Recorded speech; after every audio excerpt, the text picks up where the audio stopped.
Hi everyone and welcome to my channel, and welcome to the 7th video of my half Ironman preparation series. I'm after the 5th week of training for the race, which means the first block of my training is over, so it's time to have a look at my progress to see whether I'm headed in the right direction or not. So it's been 5 weeks of training, but the first week was rather an easy one with a couple of extra days rest after my virtual Olympic distance triathlon.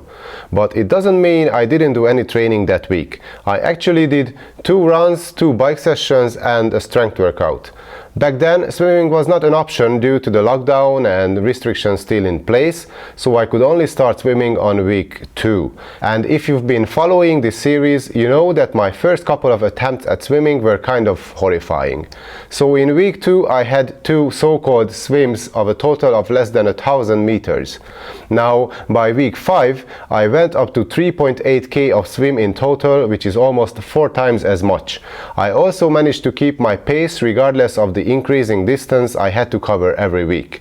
I feel more comfortable and more confident in the water, and in a few weeks I'm going to hit the 1900 meters mark in distance per swim, which is exactly the distance you are required to do at a half Ironman race. Of course, I want to go above that distance as much as I can, but for now I believe my swim training is going well, even though I cannot practice drills and work on my poor technique that much because swimming pools are still closed here in Ireland.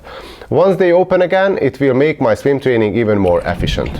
That's okay. A little bit choppy, but that's okay. Now onto the bike. As I said, in week 1 I had 2 bike sessions and I spent 2.5 hours on the bike altogether. Looking at the data of week 5 tells me that I did 3 bike trainings and I spent a total of 4.5 hours in the saddle. That's almost double the time as week 1. I did try to keep my heart rate mostly in zone 2 during my bike trainings, so only had a few 10 minutes long higher intensity intervals every week, but I feel like I'm getting stronger on the bike too. My longest ride was 58 kilometers, and that's a personal best as I've never ridden a bike that long ever before. It's still far from the 90k I will have to cover during the race, but I'm confident that at this rate of progress I can get there and go even further, so I'll be ready come race day. And last, there is the run. Again, on week 1 I ran twice, a total distance of 19k. On week 5 I ran 3 times and I covered a total of 32 k's. That's probably the most I've ever run in a single week ever, or at least it's very close. It's not as big of a jump as it was in my swim or the bike, but with running you have to be careful because increasing weekly mileage too fast can cause problems and injuries, so you should never increase the distance by more than 10% week to week. So as I said earlier, I usually run 3 times a week. I have a long zone 2 run every Sunday. It was 18k long this time, another 9k run during which I try to keep my heart rate in zone 2 at least for the 80% of the total time, and the third run, which is always a brick run, which means I run right off the bike after one of my bike workouts. These Tuesday brick runs are the key sessions of my prep, along with the long bikes on Saturdays and the long runs on Sundays. But why are brick runs so important, you might ask? Well, these brick sessions are specific to triathlon training and they are meant to prepare your body for the race. During a triathlon, regardless of the distance, you swim first, then you do the bike, and the last discipline is the run. All 3 disciplines tax your body differently, so you have to teach your body what it feels like transitioning from one to the other. Brick sessions can be swim and run, swim and bike, bike and run, or run and bike as well, but I'm only doing bike-run workouts now, but as soon as I get stronger in the swim, I'm going to add some running or biking to it, because I know that getting out of the water and start running straight away can be a very bad experience if you are not used to it. It's mostly due to your body position, which changes from being horizontal in the water, using mostly your arm and upper body muscles, to get up and run to your bike using your leg muscles, which is not easy on your body from a blood flow and circulation point of view, and again, it is not fun at all. Something similar happens when you start running off the bike. You spend 1, 2, 3 or more hours on a bike, bent over, more than likely in an aero position, and your legs are really tired from all the pedaling you've been doing, and suddenly you have to get off the bike, stand on your feet and start running. That's when you experience something triathletes call jelly legs.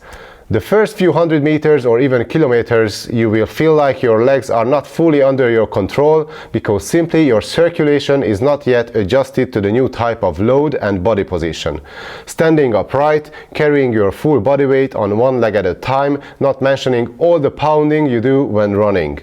So by doing brick workouts, you not only get better at one discipline at a time, but you also teach your body how to handle a demanding situation such as a triathlon race and do 3 totally different sports efficiently back to back. So getting back to my third run of every week, this is actually the only run of the week where I try to run as fast or faster than my predicted race pace. Some might call it a tempo run or a threshold run, but what matters is that this is a shorter 4-5K run with higher intensity right off the bike. With this third run, I reached a 32K total a week by week 5, which might not sound that much to some of you, but again, it's probably the most I've ever run in my life, so it's a significant step forward for me. And I did not only increase weekly mileage by a lot, but did so without getting injured so far, which is quite a big deal in my eyes. You always have to choose between increasing volume and increasing intensity at a time, because trying to do both at the same time can easily lead to fatigue, overtraining and injuries in the long run. And as I said in one of my previous videos, I decided to focus on increasing volume, which in my case means more mileage for now, and leave the speed work for the last block of this race preparation.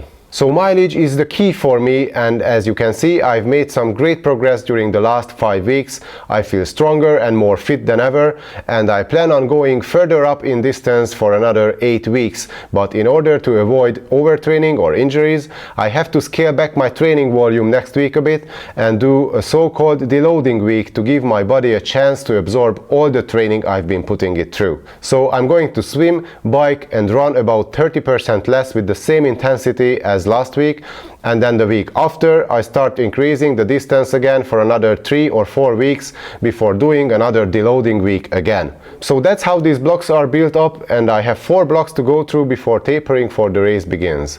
3 of these blocks are about building up the distance, and the last block is about trying to improve my speed a little. So block 1 is done and dusted, 3 more to go. If you like this video, please give it a thumbs up and subscribe to my channel. Thanks for watching, see you guys the next time.